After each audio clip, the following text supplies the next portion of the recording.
Hi everyone, I'm your host, Arlen Schumer, and welcome to one of my pop culture presentations. Get ready to be both educated and entertained, what I call edutainment. And when you're done, please be sure to click the subscribe or follow button on your platform screen to be notified of all of my upcoming pop culture presentations. The spring of 1938, New York City newsstand. Look down below and what do you see? But nothing less than the debut of an art form, a genre of 20th century mythological heroes like Captains Marvel and America, the female icon of Wonder Woman, other characters like Green Lantern, The Flash, and Hawkman, drawn by a teenager who would then return to the title 2 decades later and make it definitive. Like he would make all the characters he would draw definitive. Some not so well known, some very well known. Who is this artist? Who is this legend?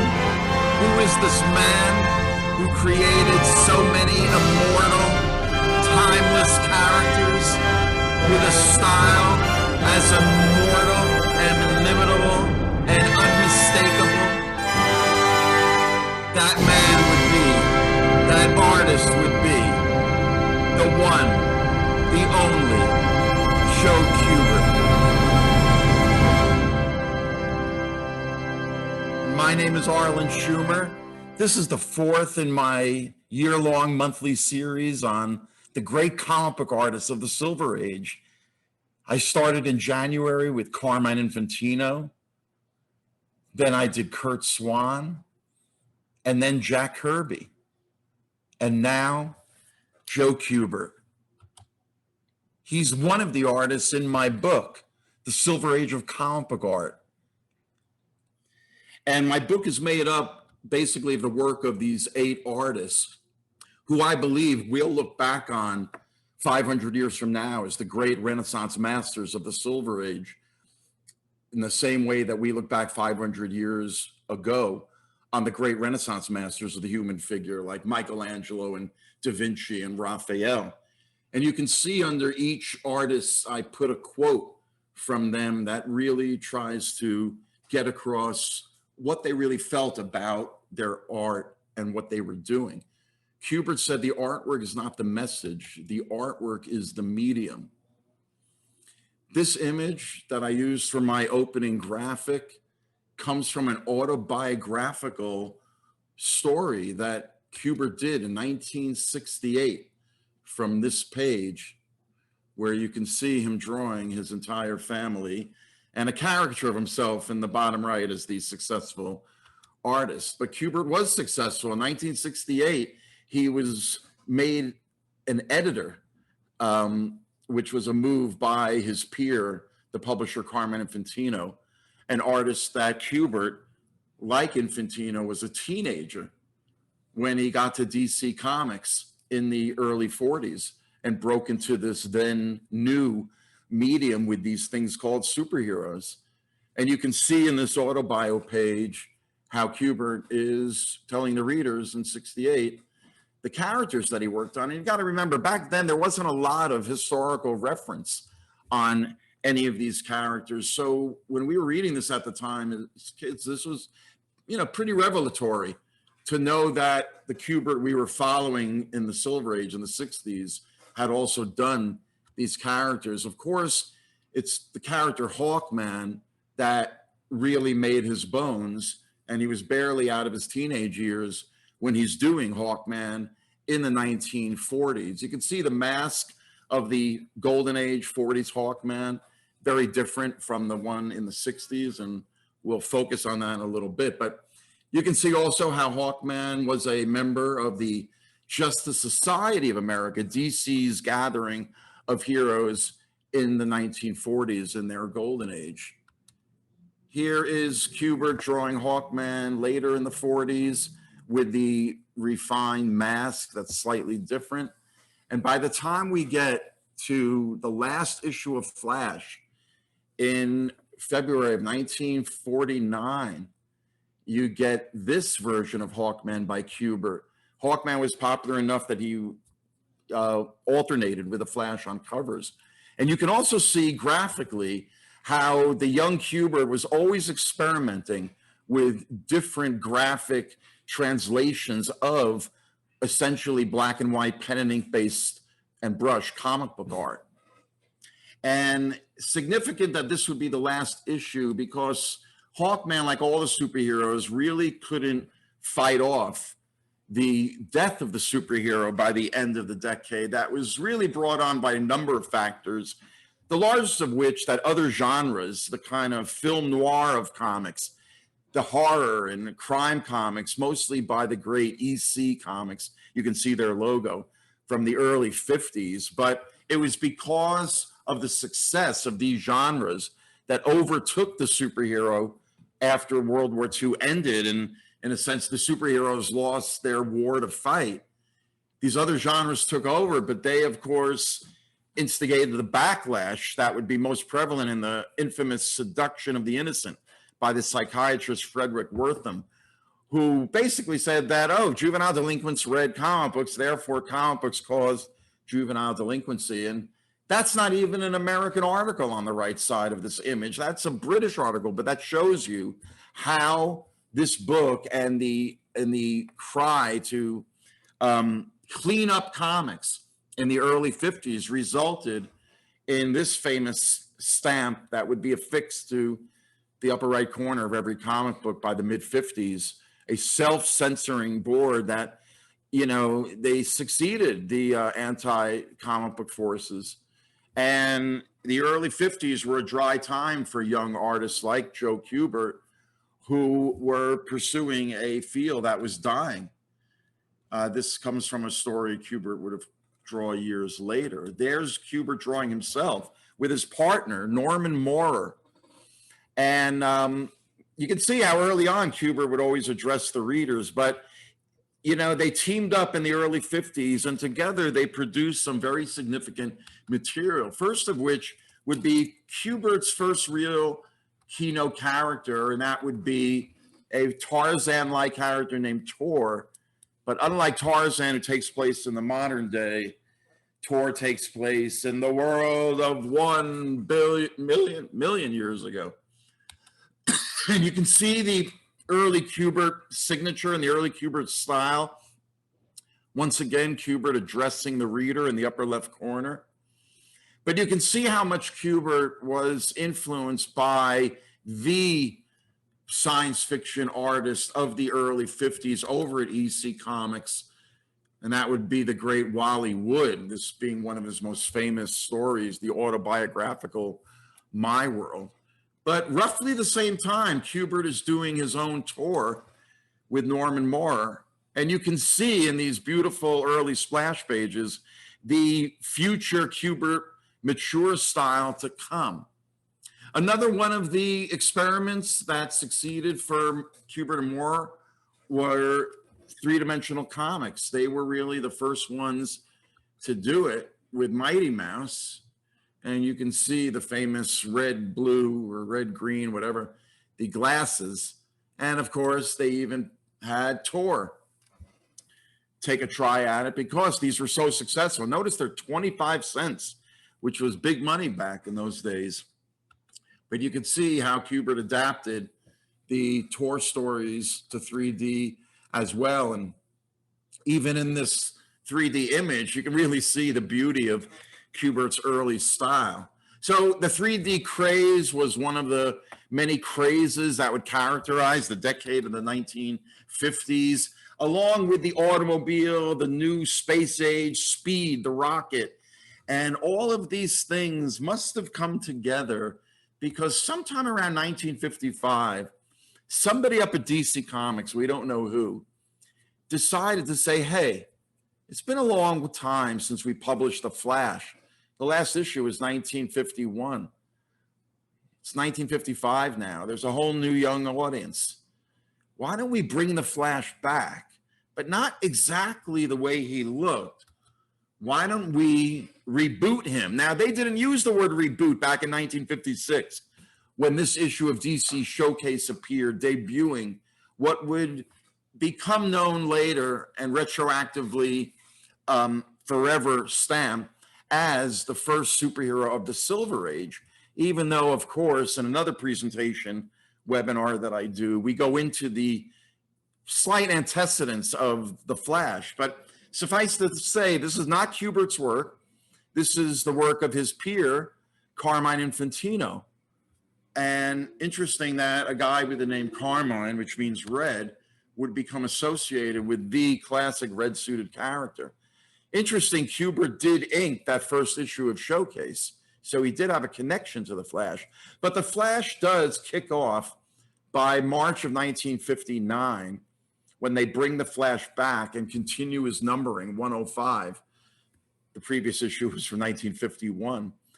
And because the Flash is successful enough, they say, hey, why don't we do that with another one of our characters? Gil Kane, another peer of Infantino's and Kubert's, debuts his version of the 1940s baggy suited, more like a magician's cloak based superhero costume of the 40s Green Lantern. Even the 1940s Atom, who had nothing to do with shrinking down microscopically, he was just a short guy that had a lot of strength. But Gil Kane brought him back as a science-based superhero who could microscopically shrink to the size of an actual atom. And just like DC had the Justice Society in the 1940s, so too did they bring it back as the Justice League of America. And just like they used the Flash in that Showcase title, The Brave and the Bold was another of DC's titles that would debut new concepts like the Justice League of America. But it was in the earliest pages of Brave and Bold from 1956 or 7, I believe, we do get the debut of a significant early Kubert character, the Viking Prince, that would kind of pick up where Tor left off. But you can see in these early Brave and Bold stories what we would come to identify as the mature Kubert style would come to emerge. And we'll see it right here, especially in this cover.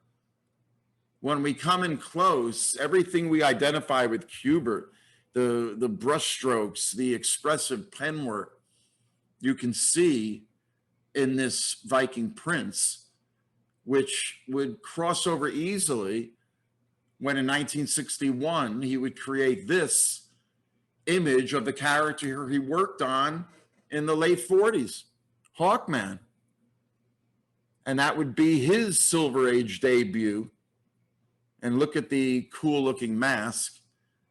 And you can see that we're blessed to have so many examples of Kubert's black and white original art, because it's in this black and white art that the telltale signs of Kubert's hallmark signature expressive brush strokes. I mean, look at the wings on Hawkman. Look at those strokes that signify feathers.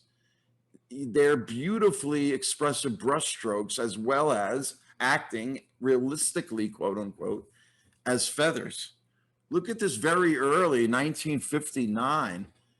This must have been right in the wake of the Flash's success, that Kubert does this proposal drawing of how he would bring back Hawkman and Hawkgirl.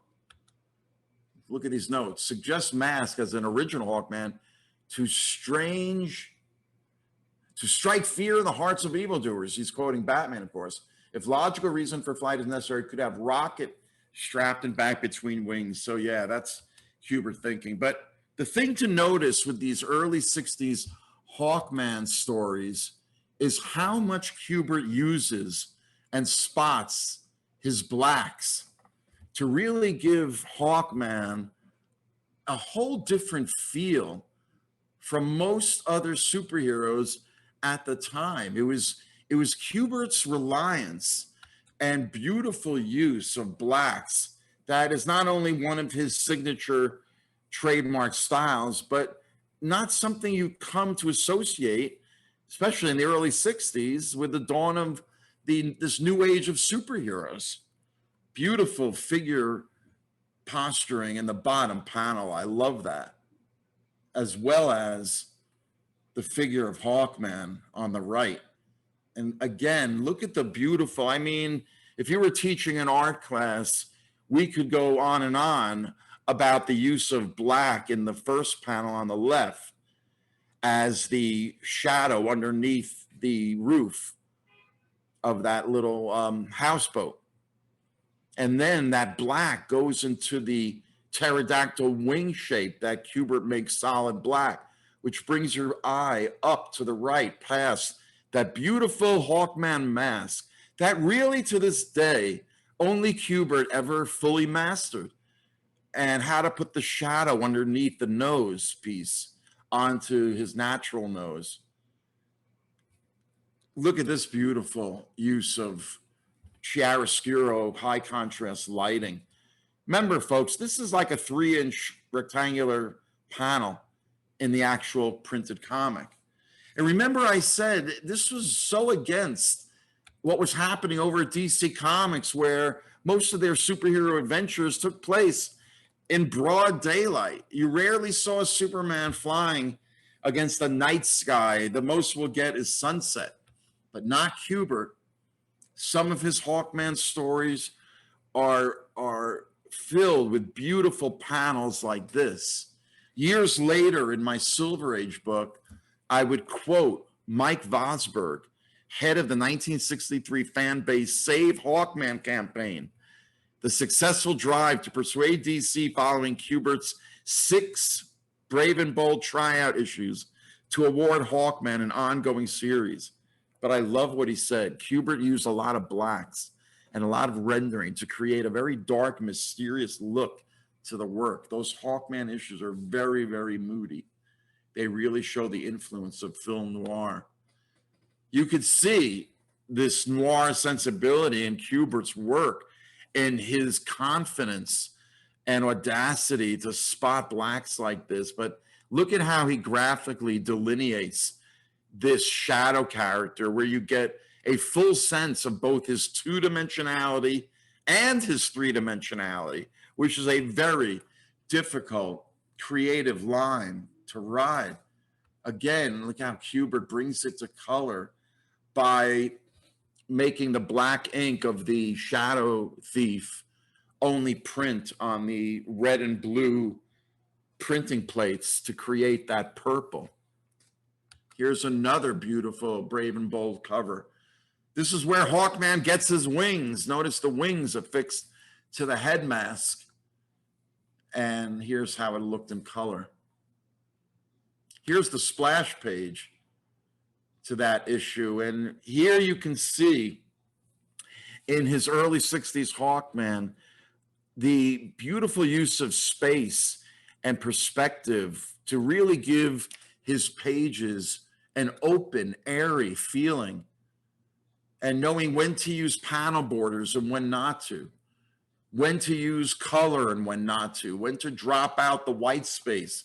These are all graphic designs that I myself, as a graphic designer who studied, and other graphic designers that might be watching this webinar might agree with me.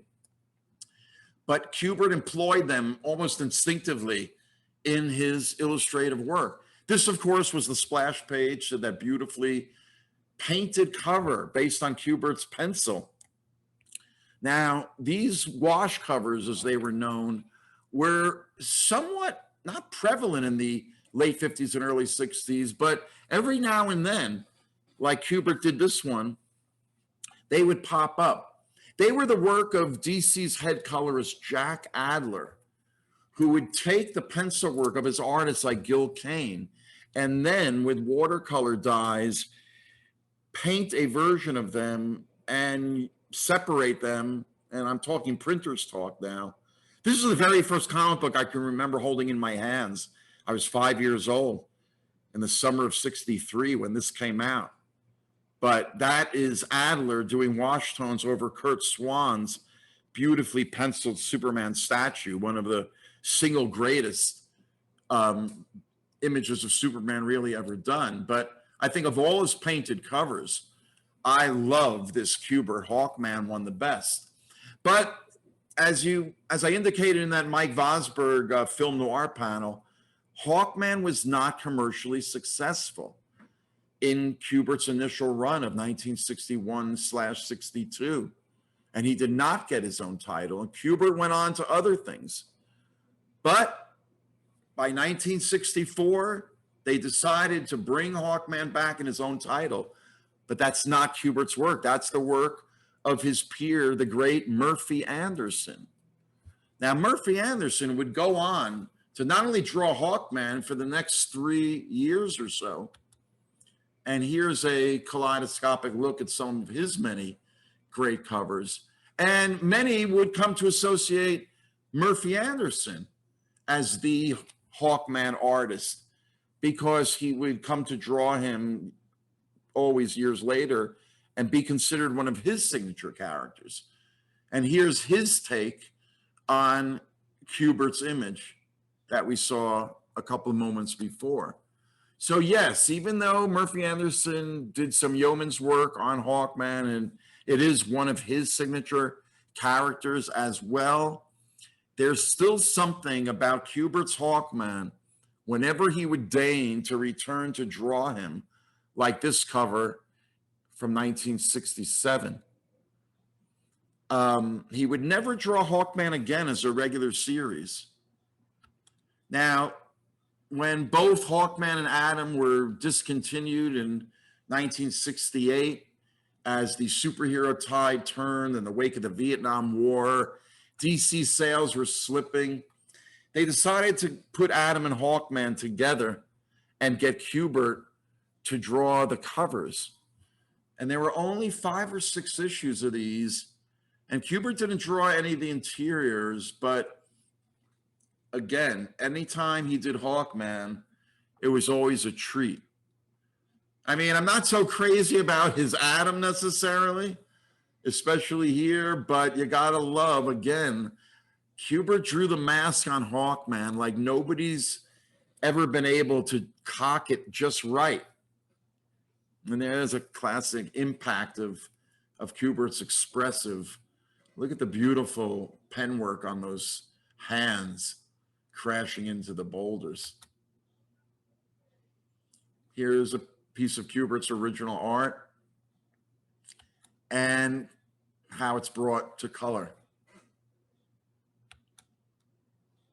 One of his signature Hawkman villains, descended from the 1940s, would be a character called the Gentleman Ghost, a playful character that you can see Kubert had a lot of fun with. Once again, beautiful translation to color, bold use of brown. Around this time, 68 or so, DC's coloring really is beautiful. I mean, with striking, I mean, the bold use of green in the background to make the red logo pop, but it's another beautiful Kubert drawing. And I remember buying these, really, not buying these, looking at them, mesmerized just by the covers. In the 70s, Kubert returns to Hawkman in a DC Comics calendar pinup and gets to draw the Gentleman Ghost again. Beautiful perspective, real feeling of height. Kubert, again, would take chances and bend Hawkman in these positions that we would accept because Kubert was a master of the character. Again, the use of the blue background to push the illustration back. I think this is from the 1980s. Again, every couple of years we'd get Kubert doing Hawkman, and again, as Kubert got older, you can see the expressiveness of his pen marks and brushstrokes on Hawkman's body for the musculature. You wouldn't think Kubert's style would be suited for superheroes because of the stylized brushwork and expressiveness. Most superhero comics were drawn, in a sense, very tightly. But every now and then, Kubert would draw superheroes, and we always got a kick out of them. I mean, even taking on a character like Superman, you wouldn't think would be in Kubert's wheelhouse.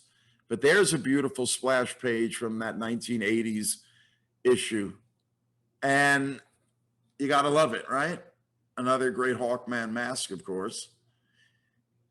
Around this time, this classic Neil Adams wraparound cover came out of the tabloid-sized Superman versus Muhammad Ali. The reason why I bring this up is, you know, Adams was a Kubert devotee and really always looked up to him. And a lot of people may not know this, but this project originally started out a couple years earlier. It was published in '78, but the original proposal for this was done by Kubert, as you can see in this ink drawing. And it was presented to Muhammad Ali's people, but they wanted people to look like real people, and that's why Neil Adams got the gig.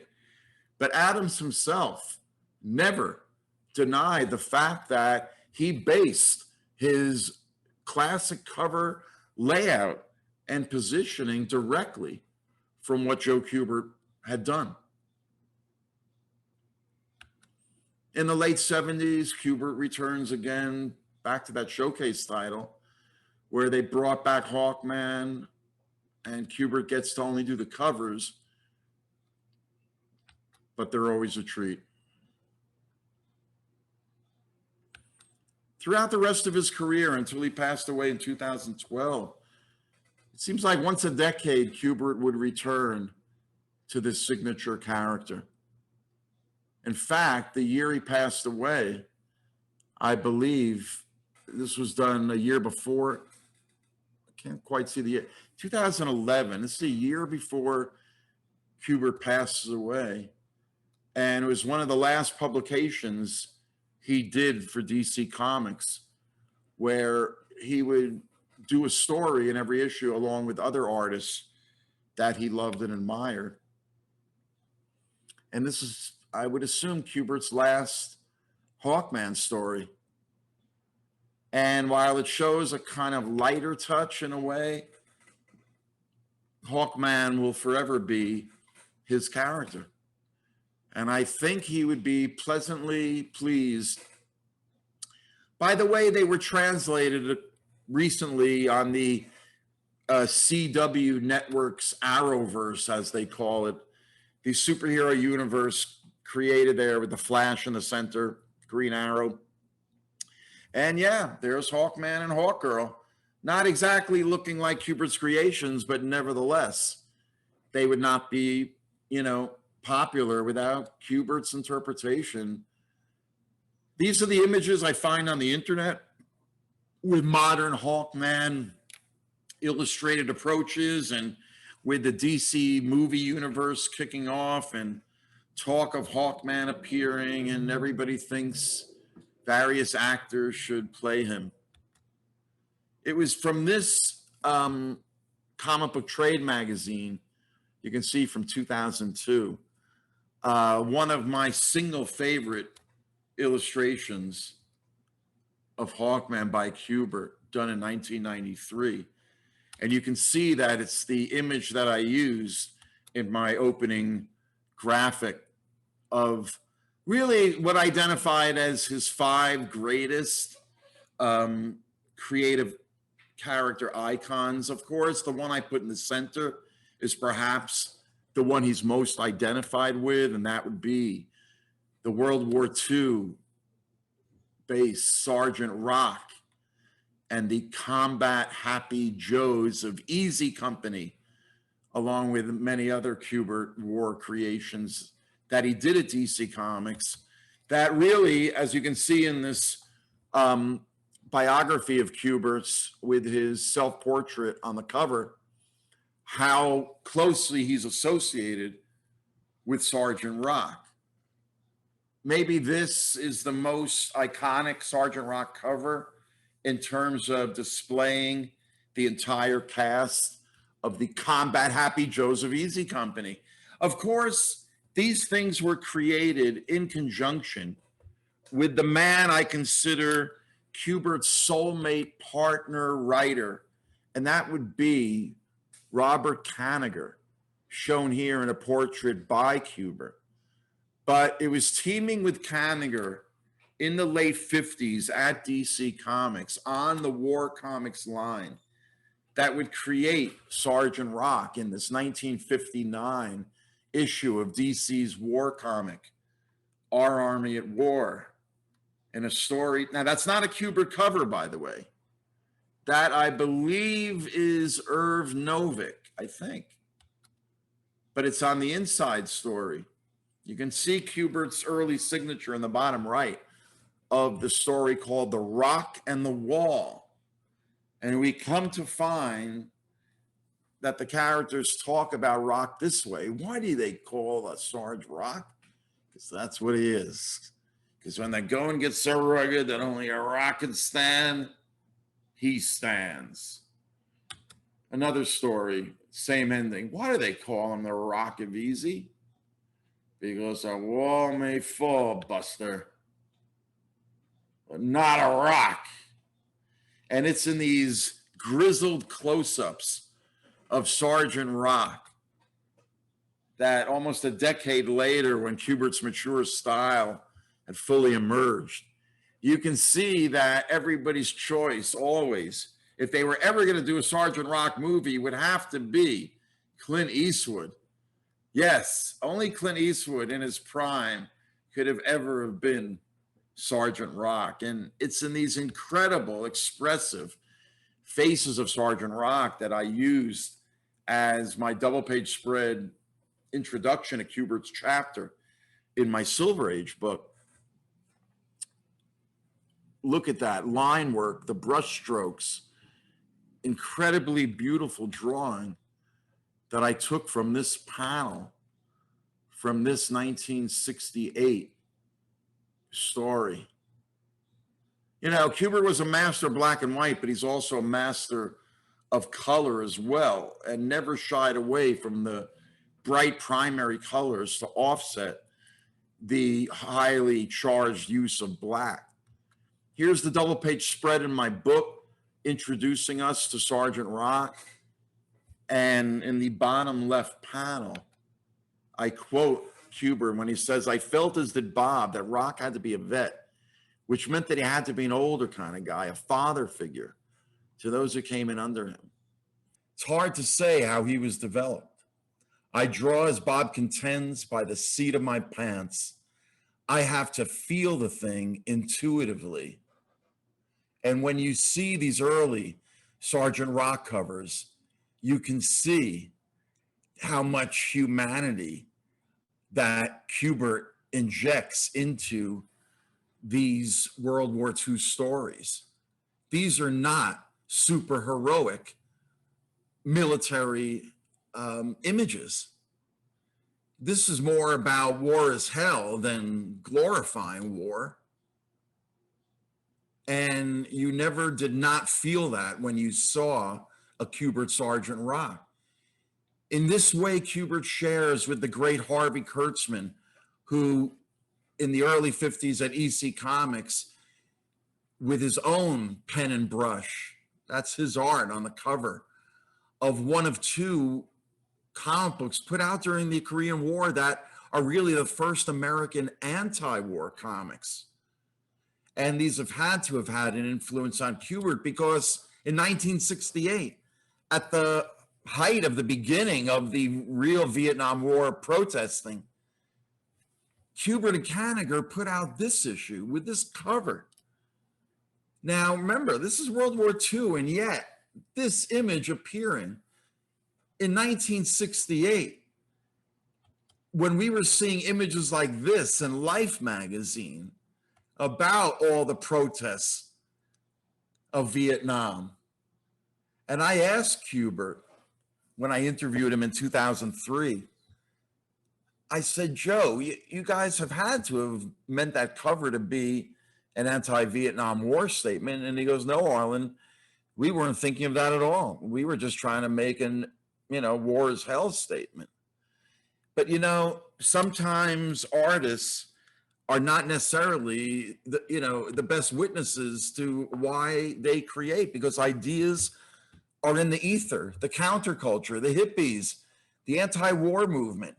You can't tell me that Kanigher and Kubert did not team up to do this issue at the end of '68 with what features like a hippie transplanted to World War II, sent back in time. But no, it's all about, this guitar strumming hillbilly who to the rest of Easy was a burden, a silly Willie. So Kubert and Kanigher have their cake and eat it too, when, whether consciously or unconsciously, they're doing an anti-war statement from a counterculture Vietnam point of view, as their hillbilly not only uses his guitar to knock out the Nazis, but sacrifices his own life, because that machine gun in the back right of the panel is what ends his life. But you get this beautiful final panel with Kanigher's dialogue. Farmer boy had faith, and he made something grow where it never did before. So we should remember what we're fighting for, to make things grow, not to tear them down. And if that conflation of the rifle with the flower is not, a perfect statement for the year of 1968, I don't know what is. And then in the spring of '71, they do this issue, which, when you see what it's about, though it takes place in World War II, it's totally referring to the My Lai massacre of 1969 that became known in 1970 as William Calley was put on trial. And yet Kanigher and Kubert's issue was so controversial that the New York Times Sunday magazine did a story grouping it with other comics at DC and Marvel that were becoming known as relevant to what was happening in that time. But then there were the timeless stories that Kubert did with Kanigher, like this one, in which Easy Company thinks that Rock dies in a grenade explosion. And as the story continues, not only do we get beautiful graphic demonstrations of Kubert's design sense in this full page image, but look at the graphic experimentation of Kubert's as he begins to tell Kanigher's story about how, though Easy Company feels intellectually that Rock is dead, they feel his spirit spiritually keeping company with them. I mean, the coloring beautifully, offbeat color choices, stylization. And then you get this magnificent image of the symbolic head of Sergeant Rock permeating the very panels, but getting across the story. That's what an illustrator does. And Kubert is just a great illustrator, storyteller, par excellence. Look at how he chooses to do this thatched cross-hatching in the background to denote Sergeant Rock's ghostly aura. And how about that figure on the right in the foreground with the beautiful half spotting of blacks? Look at the stylized brushstrokes for the ammunition belts. I mean, there it is, folks. Joe Kubert, the great illustrator and the great graphic designer. Because whenever he would return to Sergeant Rock, maybe, as the 70s went on, he drew him less and less. And then maybe the rest of the decades, he'd pop in every now and then, but always with some graphic color experimentation. Here's a early 70s annual cover. And you got to love the color choices of shocking pink and red with it for the tanks on the right. And just textbook stylization of the edge lighting on Sergeant Rock's legs. You can just lovingly study Kubert's pen lines and brushstrokes forever. This is actually a TV guide-sized digest magazine cover. And there, Kubert again, even in the tiny size, gives the reader's eye so much to take in. And at the same time, experiments with the different color schemes against the harsh black and white central panel. Mixing black and white line art in the foreground with photography. And again, just great, interesting color choices. The edge lighting on Sergeant Rock. Once again, the feeling of the years of war weighing on the posture of Rock himself, and yet at the same time, steadfast like a statue. Sometime, I don't know, in the 90s, maybe the early 2000s, they finally did a G.I. Joe custom set of Sergeant Rock's Easy Company characters and got Kubert, of course, to do the artwork. And like I said, maybe once a decade, Kubert would pop in here, this cover for a DC revival of the Our Army at War title. And there's Kubert drawing the Afghan war on the right, as well as his Sergeant Rock World War II. And here's a limited series he did just a couple of years before he passed away, his Sergeant Rock Legacy, titled The Prophecy, which we'll talk about a little later on in this presentation. But you can see that he always maintained that classic Sergeant Rock visage, unmistakably and only Kubert's own. And that's why I gave Rock the exalted position in this graphic directly over Kubert, because it is probably his most immortal of his Hall of Fame characters here.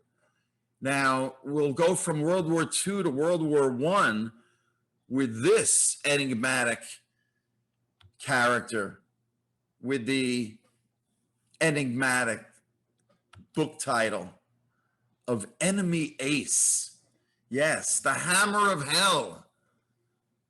And it's actually, yes, a German World War II ace, but it might be the single greatest body of Kubert's artwork, because when you combine the expressive brushwork and pen lines with the aerial on comic book page cinematic vastness that Kubert was able to achieve on Enemy Ace. I mean, I remember holding this comic in my 10-year-old hands. I had never bought a war comic before. And I remember staring at this, mesmerized by it. But of course, the superhero zombie brain in me said, Arlen, you can't buy this. It's a war comic. You only buy superheroes. And I remember putting it down, but man, the comic was speaking to me. Enemy Ace, the creation of Kanigher and Kubert, was a very interesting character appearing in the mid-1960s, and the idea that they would glorify a World War I German flying ace. Well, let's delve into the first appearance of Enemy Ace back in an issue of Sergeant Rock's Our Army at War dated February 1965. But that means that it was on the newsstands in the fall of 64 and created sometime in 1964.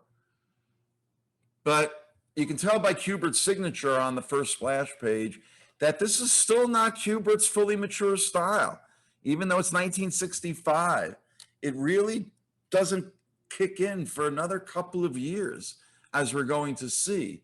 But right from the beginning, the classic Kubert triptych with his soulmate writer Kanigher, very cinematic, giving you that joy of release, tension and release that so much of art is about. And then you turn the page and you'd get these vistas that would make you feel like you were watching a movie.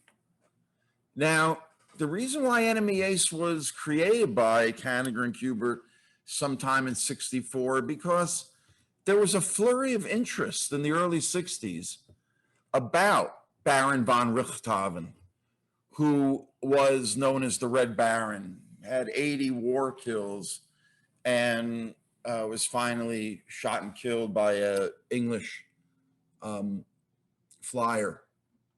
Now, you would think, you know, Snoopy and the Red Baron, well, that didn't debut until the fall of 1965, way after Kubert and Kanigher's Enemy Ace debuts. Well, that backup story must have gotten response, because later in 1965, they give Enemy Ace 2 tryout issues. But it's really not until 3 years later, in 1968, when we get the one and only continuing series of about a dozen issues up until 1970.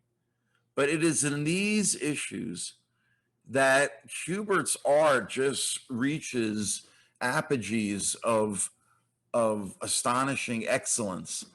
I mean, the ability to make a World War I biplane literally come alive and draw it with so much life, and yet combine it with the stylization of the clouds, and then the bold use of color, the bright primaries set against Kubert's beautiful spotting of blacks. You turn the page, and again, that widescreen cinerama of Kubert's Enemy Ace artwork that you feel, you see, you hear the rat-tat-tat-tat of the machine gun. I mean, these are 2 single pages. It feels like a double page spread as well. It is a double page spread. It's just design-wise, there's so much beautiful things going on in each of these pages. But this is the beauty of Enemy Ace. So not only would Kubert be almost like a movie director directing these things, but he would also be able to shift to stylization of reality with images like this that carry so much unspoken emotion, while at the same time bringing Kanigher's words to life. I love the graphic nature of this image. White paint against the line art background in gray, looking like snow. The beautiful spotting of blacks, the stylized brushstrokes, and you can feel and hear the whirring of the propeller. This panel is only 3 inches tall or so in the comic book, but it's one of my favorite, because what Kubert did with Ben Day dot coloring, those are hand cut screens to get those different gradations of pink and red and orange. Just beautiful. I love the simple monochromatic stylization of this cover. Again, Kubert applies enough black to make these strong primary colors pop against the very light line work in the background of the clouds. Now, I think, again, Kubert was influenced by Harvey Kurtzman from almost 2 decades earlier at EC Comics, when he would have these sharp juxtapositions of foreground and background. And I think that might have been on Kubert's mind when he does this incredible Enemy Ace cover. I mean, this is working on so many levels. you get the frame of a film, you get all the beautiful blacks in the foreground of Enemy Ace's profile.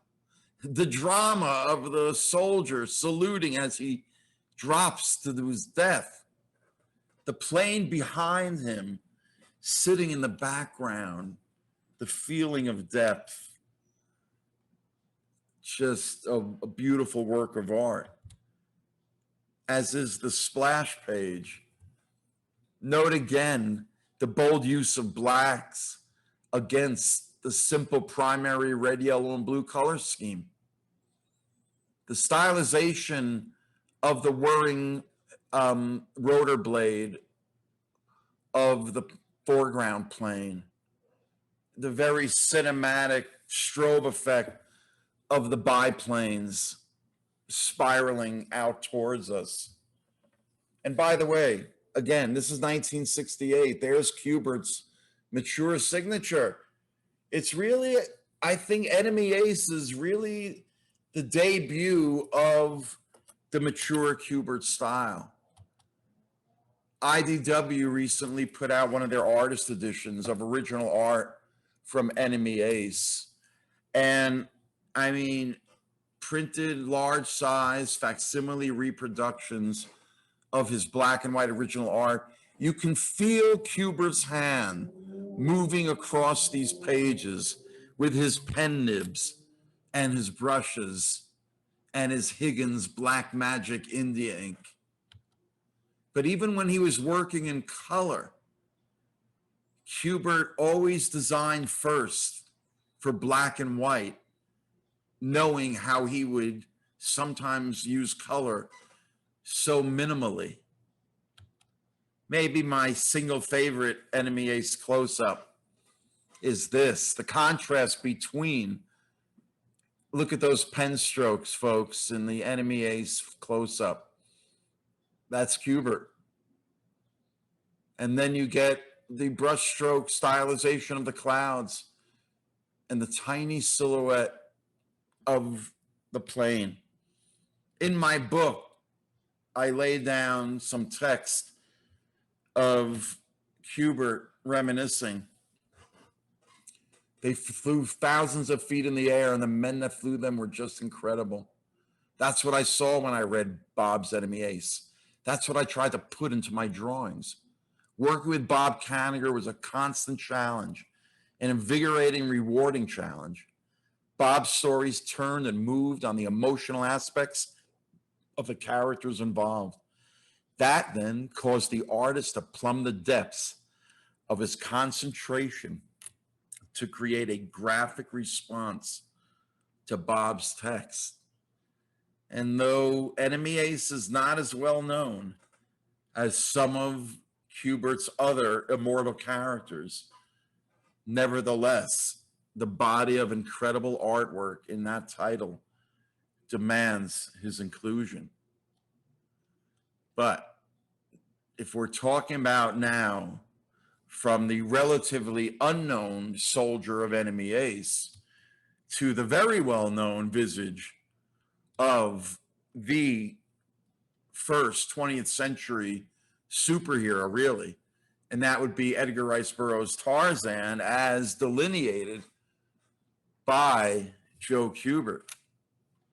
Now, IDW has done another artist edition of Kubert's work, and, you know, a case can be made that it is his Tarzan body of artwork that is his greatest body of work, because it's one that Kubert himself, it was as much of a labor of love as anything else that he drew, because of his deep love for the character, dating back to Edgar Rice Burroughs' original 1912 novel that kicks off Tarzan as the 20th century strong, heroic character that would become the model for all superheroes since, from Siegel and Schuster's Superman on down.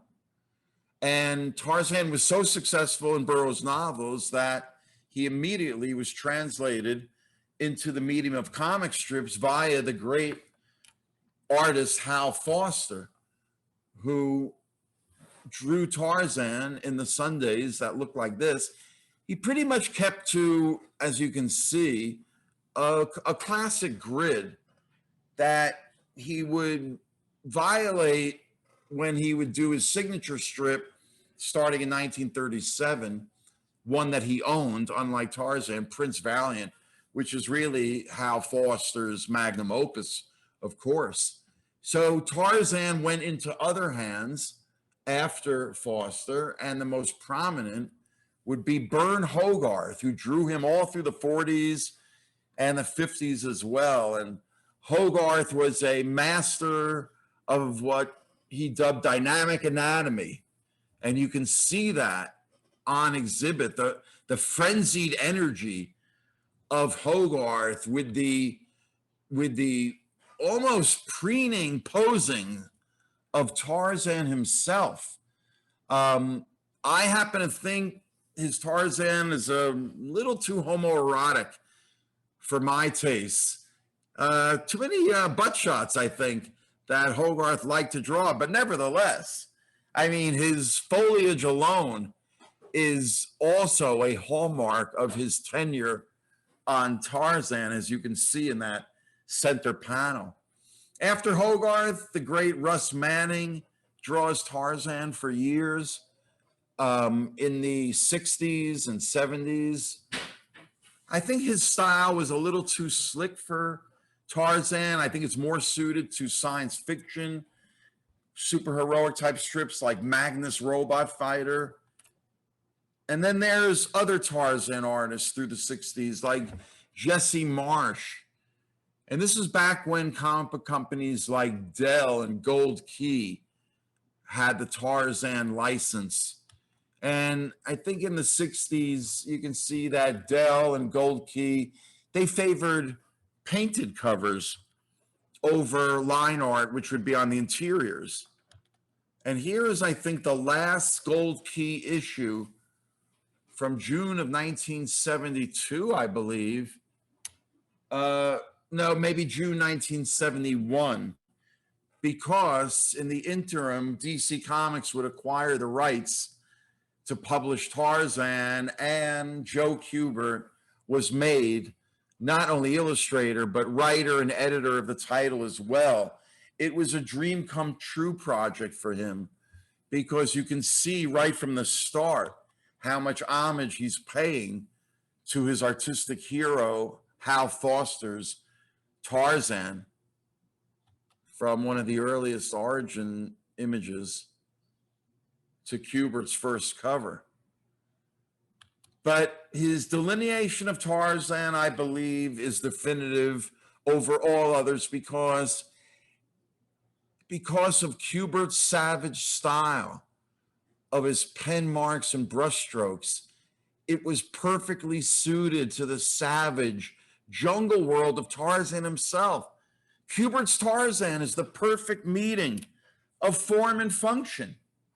And then that cinematic widescreen quality that he achieved with Enemy Ace a couple of years before is on full display in these Tarzan double-page spreads, and how Kubert uses his blacks in the foreground and light lines in the background to give the reader the feeling of space and depth.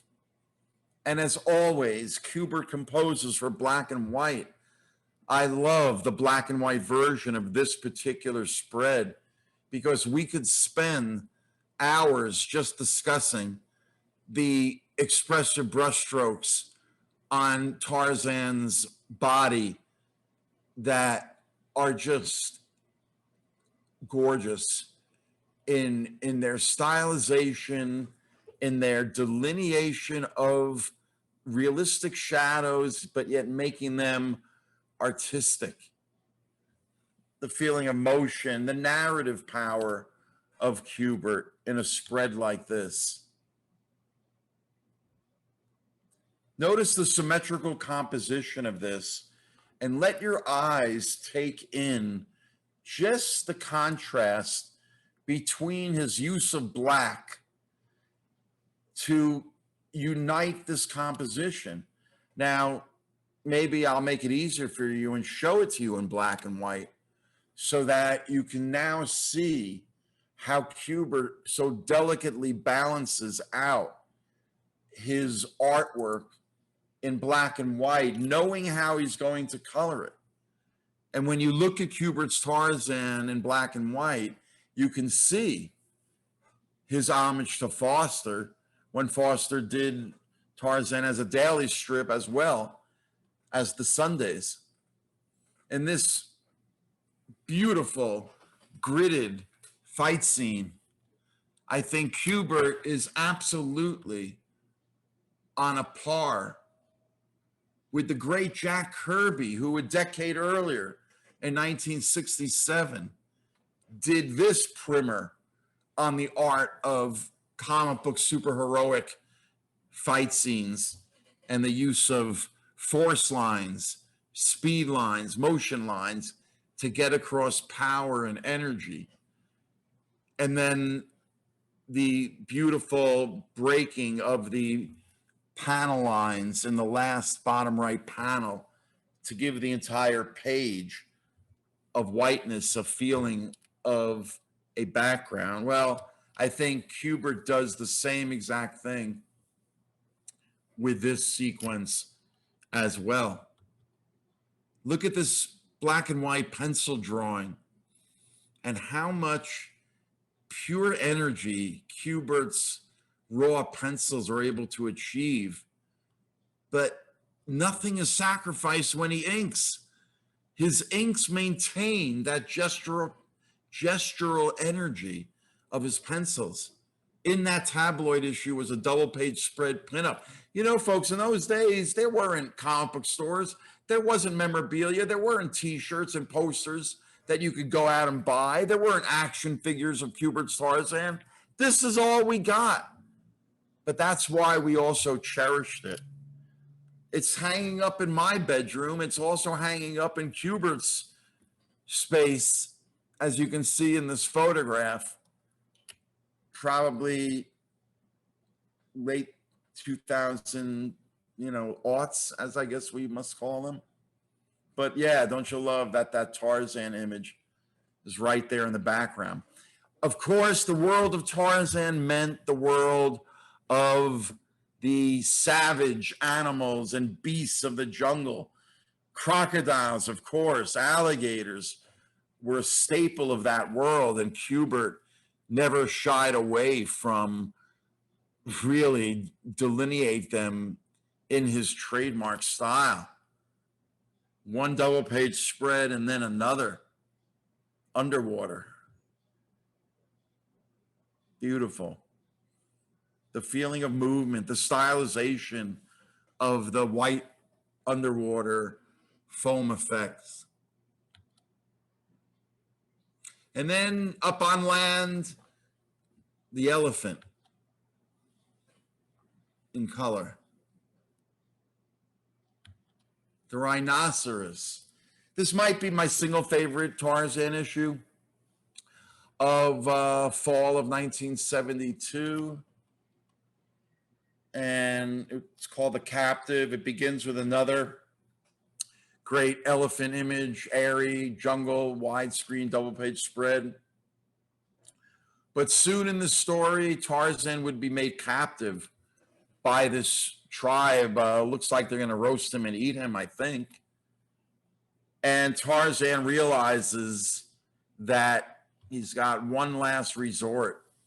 And in the middle right panel of another beautiful symmetrical layout, Tarzan throws back his head and gives vent to the terrifying scream of the great bull ape. Now, you can feel that scream. You can almost hear it in your mind. But then we get to the bottom right panel. The stark silhouette. No use, Tarzan thinks. None to help me but myself. So we turn the page and we get this image, which I think is Kubert's single greatest Tarzan drawing. So many wonderful things to say about this. Do you not feel that pylon being ripped out by Tarzan's brute strength, so wonderfully delineated by those expressive pen marks of Kubert's on Tarzan's chest and ribs, the bold shadow over his thigh committing all that black ink, but that gives that pylon above it weight. The brush strokes behind the pylon and to its sides, giving you that feeling of speed and energy. That's on a par with the great Steve Ditko's classic 1965 Spider-Man full page. I think the only full page Spider-Man drawing I think Ditko ever did. And it's considered one of the single greatest images in comic book history. But I believe Kubert's Tarzan image is on a par.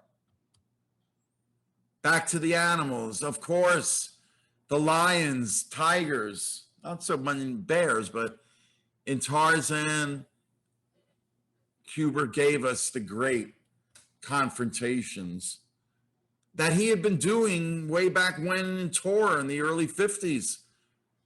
But look at how his young style matures when he does Tarzan 2 decades later.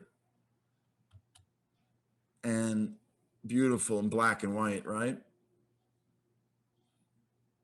Look at all those pen marks in the foreground and the background. And then you've got the Black Panthers, the Pumas, the Coal Tigers.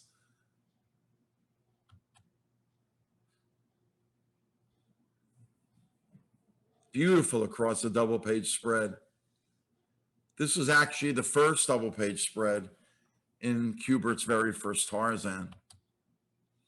I really love the contrast between, I mean, look at how much, I don't want to say humanity, but yeah, kind of humanity gets in the monkey in the foreground and the savagery in the background. I love the black lion hovering above. Look at the contrast of expressions on the hunter's face versus Tarzan's. That's a mini masterpiece. Kubert stops drawing Tarzan circa 1975, not too long after the second tabloid was released that collected his second graphic novel adaptation during his DC run of a couple of years, The Return of Tarzan. And this image of the lion hopping on the back of the lion is one of the classic Tarzan images dating back to his pulp appearances on these painted covers. And every great Tarzan artist, starting with Hogarth, would take their turn giving us the back of the lion kind of approach. There's Hogarth's, of course. And then there's the great John Buscema at Marvel, who would take over after Kubert when Marvel got the license, I believe in 1977, I think. Kubert stops drawing him in 75. Now, Buscema, by that time, had been the Marvel Conan artist since 1973 or so. And speaking of Conan, another great artist who took turns at the character, the great Neil Adams, was such a Tarzan fan that he got to do beautiful watercolor painted paperback covers for Bantam's re-release of the Burroughs novels circa 1978. And while Adams' covers are indeed gorgeous, these are just two of the dozen or so that he did. I'll still take Kubert's Tarzan over Buscema's and Adams. I mean, look at this beautiful Adams sketch of Tarzan, and yet only Joe Kubert, his elder, would be able to mark it up with notes for what he could do better. That's the master teaching the student. But you know, Kubert was a natural teacher, because in that second tabloid was this incredible feature that, again, folks, back in those days, there weren't art schools teaching comics, there weren't comic book courses, there weren't tutorials of any kind, there weren't books about how to draw comics. And when Kubert and DC elsewhere would you know, every once in a while gift us with features like this, we treated it like the Ten Commandments. I mean, we studied these pages and followed them. And I'm sure I can speak for so many others of my generation that encountered these, that how we love them and cherish them. And that's why in the end, I think Tarzan is one of Kubert's greatest legacies as one of his most immortal characters that stand the test of time along with his other immortal characters. Now, some of his immortal characters, again, are not that well known, but I feel belong in this pantheon, as we'll see with this offbeat character with the offbeat name of Ragman. Great logo, right? The photographic look of the different patterns, I think designed by Gaspar Saladino, but maybe that was Kubert's idea, I'm not sure. But you can tell in this very enigmatic cover, yet beautifully designed, with the cinematic effect of the falling figure. I mean, this cover is just such a classic Kubert image. You can see he was paying homage to his very own Enemy Ace classic of 8 years earlier, from 1968. But this took us by surprise when it came out in 1976. What is Ragman? Well, as we find out in his origin story, he comes from the rag trade, New York City. And somehow his father's army buddies, who all were experts in their various fields, get electrocuted by the bad guys, and the sun touches them, and electronically, somehow the powers get transferred into him. And his father leaves him with a macabre mask and a costume made from tattered cloth. And so the ragged costume of the tatterdemalion. Now, only in comic books would you encounter a word like tatterdemalion. The ragged costume of the tatterdemalion roves the concrete jungle of the great city, a shadowy form among shadows, a relentless hunter of evil, seemingly endowed with the powers of his dead friends, agile as an acrobat, strong as a Samson, impact of a boxer. His name is a whisper of dread, a nightmare to the underworld. Ragman. Now, when you look at this incredibly beautiful Kubert image of Ragman, why were we so excited by this character? Because, come on, it's Ragman. It's Kubert giving us Batman. Because a decade earlier, in late 1965, out of nowhere, war comics artist Joe Kubert draws 3 Batman covers. Now, the guy who drew Sergeant Rock drawing Batman? Now, these were the covers. And the reason why Kubert did them is because the Batman artist of the 1960s, Carmine Infantino, was busy doing ABC TV promotional art in late 65 to get ready for the January 1966 debut of the show. So they drafted war comics artist Joe Kubert to give us these visceral interpretations of Batman that were so different from Infantino's and really anybody else that drew Batman. They look very modern when looked from today's graphic prism. So when we finally get Ragman a decade later, it was the closest we would ever get to Kubert giving us Batman. I mean, look at this sequence from the story and just imagine Kubert drawing Batman, but it's Ragman. And, you know, Ragman's pretty cool on his own. Look at that beautiful bottom right panel, the silhouette of the figure, the shadow, the car's shadow. I mean, almost every panel of Kubert's greatest work is a primer on the art of comic illustration, narrative storytelling, composition. But look, there's Batman in the top hat. Wait, it's not Batman, it's Ragman. That bottom panel of the car crashing is also a primer in how to get energy, power out of two-dimensional art. As Robert Crumb once said, it's just lines on paper, folks. In this issue, Kubert and Kanigher concoct a story without any dialogue. Kubert draws it out like a silent movie on paper.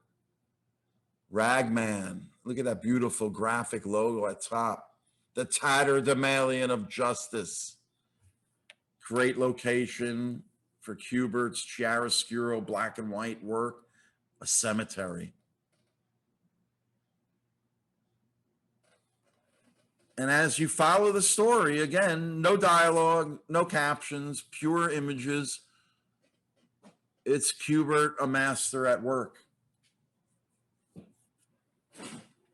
You can teach an entire course on comic book storytelling with these pages alone.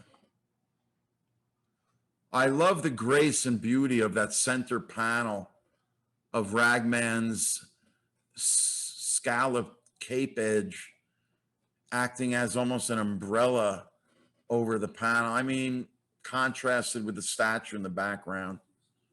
Gorgeous. And the end of the story. So while Ragman's legacy is not that he's a super well-known character, DC Comics, long after Kubert stopped doing him in 1977, would resurrect the character and tie him in to those Jewish rag trade, schmata trade roots and connect him to the Holocaust. And yet the seeds of that were in Kubert's work, because the same year he gives us Ragman with his soulmate writer, partner, editor, Bob Kanigher, they do Blitzkrieg. I'm sorry, Kubert's the editor. And like their legacy of Enemy Ace, it's also now World War II stories told through the Nazi point of view. Is it possible? You know, I don't remember this on the newsstands, but they existed. I think they put out 3 issues. I've never seen it. I can't find internet examples of it. But suffice it to say that you can see that in this cover alone, how Kubert is bringing his Jewish background front and center via the yarmulkes that the grandfather and grandson in the foreground are wearing. Now, again, there were seeds of this in Kubert and Kanigher's work dating back to the early 70s. When you look at this issue of Star Spangled War Stories, and from September, I think, of 71 or 72, and you can see while those prisoners aren't overtly Jewish, there's no yarmulkes to see. Nevertheless, this particular story, using the character that they had created called the Unknown Soldier, You can see on this gorgeous splash page another little art lesson by Kubert. Notice the graphic stylization, those same expressive pen marks and brushstrokes in those buildings as Kubert puts into his figures. I mean, his artwork is totally consistent. But you can see when you get to the end of the story, the first real overt Jewish graphic symbology that I could find reference to in their body of work together. And this aspect of Kubert's Judaism was one he was very proud of, because for years during the 70s and 80s and 90s, I believe, he worked on a series of comic strips called The Adventures of Yaakov and Isaac, based on stories from the Torah, from the Old Testament, the first 5 books of the Bible, the 5 books of Moses, the Pentateuch, as it's called. But you could see in some of these examples that Kubert didn't sacrifice any of his graphic artistry when doing essentially pro bono jobs like this. During the 90s, he does this incredible series of graphic albums called Abraham Stone, Country Mouse, City Rat, all about the immigrants in the turn of the century New York in the early 20th century. And again, the beautiful spotting of blacks contrasted with bright primary colors. That first vertical panel is just gorgeous in its use of almost a rainbow of colors. Kubert's mature style at its zenith in these Abraham Stone graphic albums. They're hard to find, but track them down. In the early 2000s, Kubert gives us Jew Gangster. I mean, this is directly about his upbringing in Brooklyn and interacting with the Jewish mafia, so to speak, the Jewish crime gangs that fought over turf with the Italian gangs and the black gangs. And this was New York City life in those early decades of the 20th century. But the verisimilitude of Kubert's artwork, when you look at this beautiful double-page spread of the elevated train, so incredibly stylized by Kubert, yet look at a photograph of that very same scene, and you can see how true Kubert's artwork was. Look at this, and I'm sorry for the quality of this photograph, from a museum exhibit of Kubert's Jew Gangster in the Israeli Museum of Cartoon Art. This was sometime again in the mid-aughts, I believe. And what a wonderful exhibit. I wish I had been there in person, because look at how beautifully designed they took Kubert's art, blew it up on gallery walls, and then had the pages and panels contrasted against it.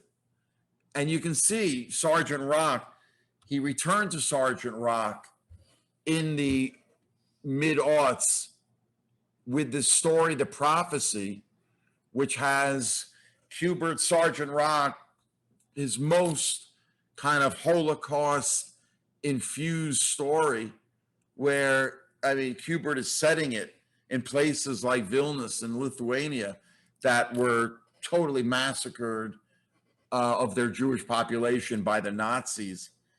And Kubert creates this story about a very religious Jew who has been charged to keep physical guard over the child they believe is the Messiah.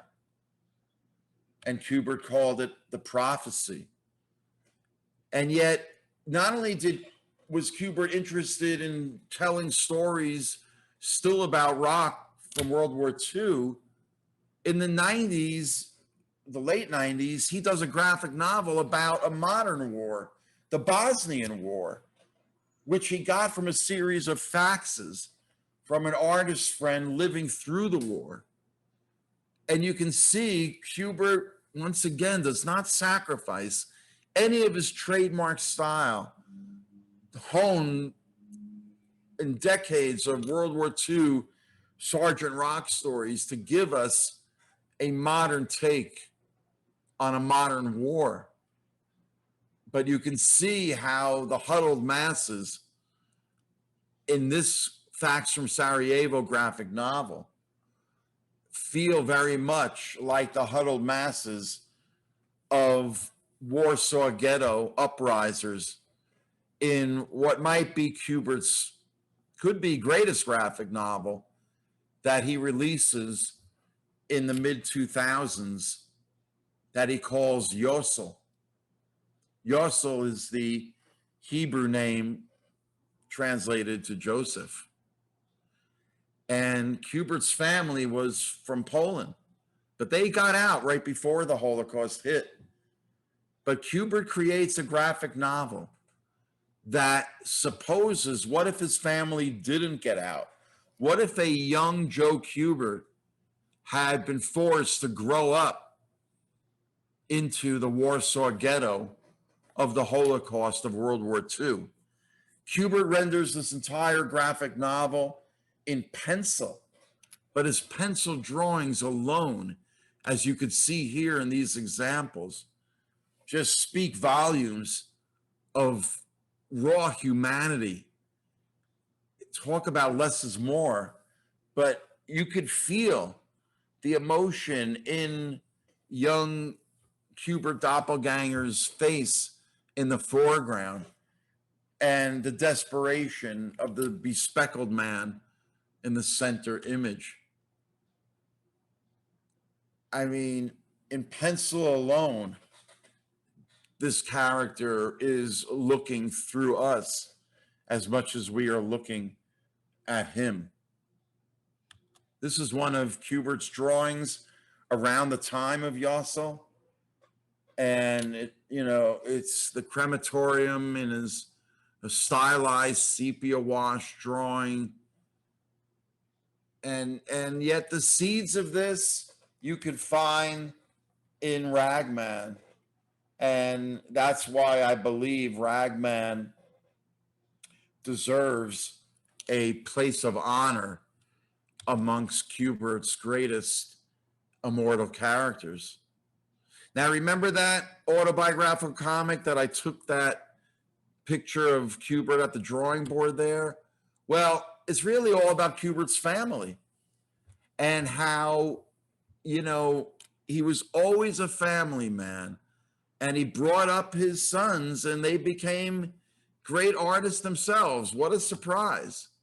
And Kubert was always a natural teacher. Here's another one of those how to draw things that came out circa 1967, maybe 68. And again, these were like tablets of the 10 Commandments for us young artists. I remember taking this out of the comic and bringing it to an art supply store the first time I ever went to an art supply store. And I tried to find these very things that Kubert had drawn. So it wasn't surprising that after he quits drawing Tarzan full time in 1975, Kubert debuts his own school of cartoon and graphic art in 1976.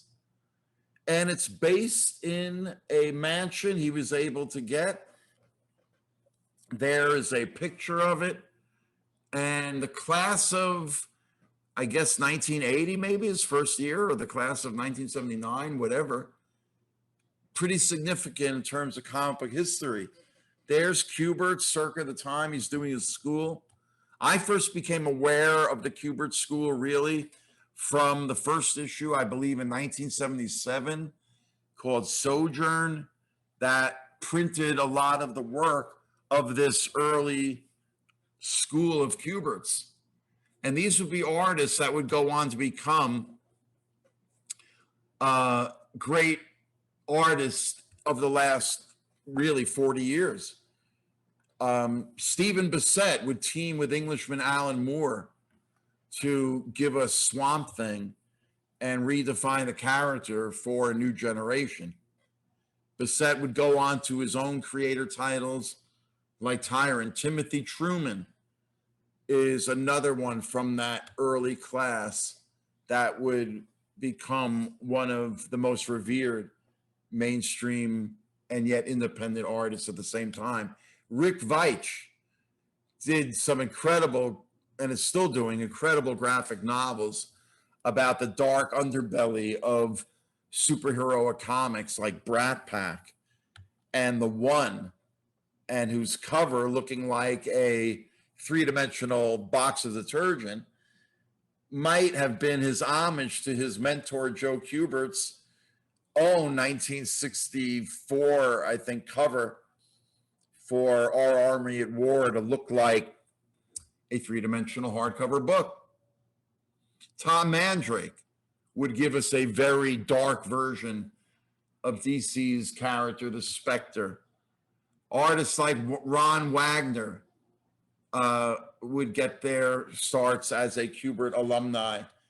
Bart Sears would do a lot of work for Valiant and is one of the most popular of our modern artists. If you've never read Eric Schanauer's Age of Bronze, his version of the Trojan War, it's really a masterpiece.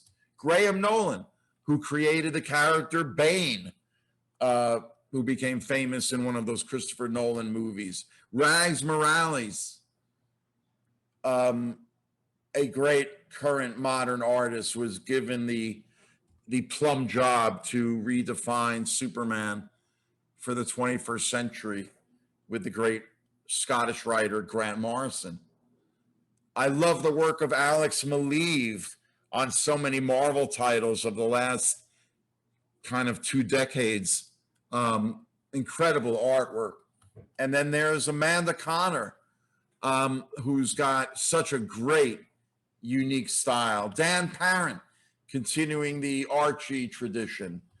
My friend Steve Piniella, who has taken three-dimensional drawing programs and Photoshop state-of-the-art programs to redefine the look of comic book art itself. There's Lee Weeks, who's one of the great superhero comic artists, really, of the modern era. And they're just some of the alumni that came out of the Kubert School in the last 4 decades. I think maybe 2 decades ago, they moved to an old school building and took it over. There's the sign for the Kubert School. Joe is always hands-on, right there for students. And then, of course, his sons, Andy and Adam, are not only teachers there, but they are great comic artists in their own right, whose style doesn't ape their fathers. I mean, you could look at this cover of one of the Marvel superhero title X-Men spinoffs by Adam Kubert and not know that this was the son of Joe Kubert. Same thing with this great Batman image. But the energy, the expressiveness inherited from their father is there. Same thing with Andy Kubert, the other brother. He's as equally popular in the mainstream of Marvel and DC comics. And there is Kubert's legacy, in addition to his artwork, is his teaching by example and in practical usage. This might be his granddaughter, Emma Kubert, I'm not sure, but there is, you can get books of Kubert's work that are traditional academic resources, but, the real legacy of Kubert is his artwork, is his body of inimitable, unmistakable work. Neil Adams called his memorial tribute after Kubert passed away in 2012, dubbed it Legacies as well. Kubert often drew himself into his comics. Was he the king of comics? Well, I would say so. Maybe one of the kings, like Game of Thrones. Maybe there's more than one.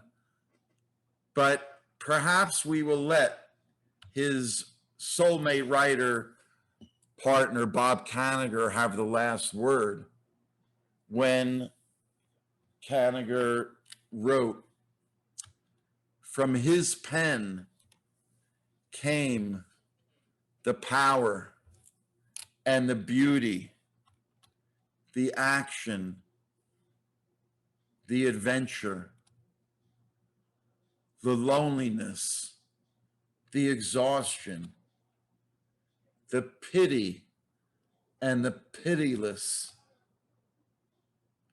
raw emotion in black and white. It was a miracle known as Joe Kubert."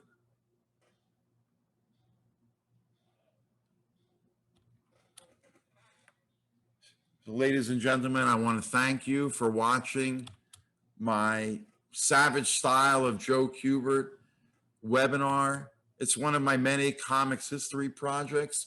If you go to my website, arlenschumer.com, one of my subpages details many of my comics history projects, of which Kubert is part and parcel, like being one of the chapters in my book, The Silver Age of Comic Art, which you can get through my website, and I sign in it, sketch in it for you, make it unique. It's the only book of its kind that treats the art of comic art as art, and I take out a lot of the original dialogue and the word balloons and put the artist talking about the art. I've shown you some of my Kubert double-page spreads, but here are the others I didn't. Again, all of that text on the left page is all Kubert talking about what it was like to draw Hawkman as a teenager practically, and then to return to him as an adult in the 60s and make him definitive. There's that 1960s incredible spread discussing the issues of the day and how Kubert and Kanigher consciously or unconsciously reflected them. You know, I didn't have my text in front of me. I was quoting from memory, but you can see in this double-page spread at the end of Kubert's chapter how I combine all four images to express Kubert's incredible graphic ability. But look at the word balloon in the center bottom. In Kubert's words, people are not just people, I discovered. They stand in different postures, walk differently, express themselves with different mannerisms. These are the elements I tried to introduce in my drawings to make my characters believable. And then here's the actual quote that I totally mangled. "From his pen came the sound and the fury, the loneliness, the silence, the exhaustion, the pity and the pitiless, the poetry and the mud. Black and white, more eloquent than erupting blood. It was a miracle called Joe Kubert." After he passed, the trade magazine Comic Book Creator had a memorial issue in which many creators of current comics in the industry submitted their testimonials to Joe. This cover by Sergio Cariello, one of the Kubert School alumni, based on one of Kubert's great Sergeant Rock covers, where he contrasts his kind of Tarzan-like character on the right with his World War II Sergeant Rock character. Love it. My contribution, I took this 1965, I believe, annual cover maybe 1966, I'm not sure. And I turned it into this image. Joe Kubert's 5 comic stars. And that's what this current webinar has been based on. But in print form, I had 6 pages and I made the most of them. My first double page spread combines the Sergeant Rock images from the past. I mean, the caveman Tarzan images, trying to riff off of that Sergeant Rock cover. Look at how I included the Ditko Spider-Man in the center, contrasting it with my single favorite image. And then to put Ragman and Enemy Ace on one spread and show you the Enemy Ace reference to the Ragman cover was fun to do.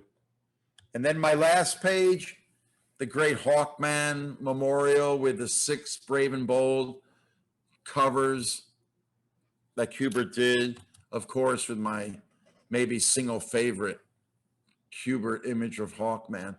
I run a couple of comics history groups on Facebook, the Silver Age of Comic Book Art, one dedicated just to Jack Kirby, and one to Neil Adams, maybe my biggest influence on my own illustration, doing comic book art for advertising and editorial usage. I maintain the comic book look, and I maintain the photographic appearance of people when I turn them into superheroes, and I combine it with that comic book look. I'm on TeePublic, which is one of these merchandise sites with over 100 of my images that you can get on every conceivable knick-knack, tchotchke, gewgaw, and merchandise that you can imagine. There's even, yes, you can get my Kubert image on a t-shirt and every other tchotchke. My own Pop Culture Man merchandise site is just posters of many of the images that for various reasons are not on TeePublic's site. My visual lectures and webinars, visual lectures are what I used to do live pre-pandemic shutdown. I've been doing webinars ever since of all of my comics and pop culture subjects, which are linked from my YouTube channel, from my website, where you can see videos of my live lectures and my recent webinars. But I hooked up last year with New York Adventure Club, and I've been doing webinars with them, like I think this is May 5th. Wait a second, no. Yes, Wednesday, May 5th at 9:30. There's the date right there. These are webinars you have to buy a ticket for, but you get a chance to see the replay for a week if you can't make it live. But the 3 versions of Batman I'll be covering in this one, the TV show, Neil Adams Batman, and the great animated series.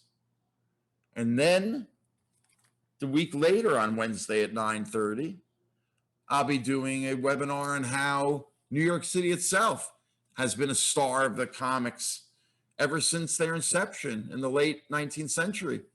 Up to today, New York City is practically a character in the comic book industry. So ladies and gentlemen, I want to thank you again for being here. Go to my website, arlenschumer.com. Thanks for attending this presentation. Hope you enjoyed it. And please remember to click the subscribe or follow button on your platform screen to be notified of all of my upcoming pop culture presentations. And visit my website, arlenschumer.com, to sign up for my newsletter too. Until next time, I'm Arlen Schumer. Bye-bye.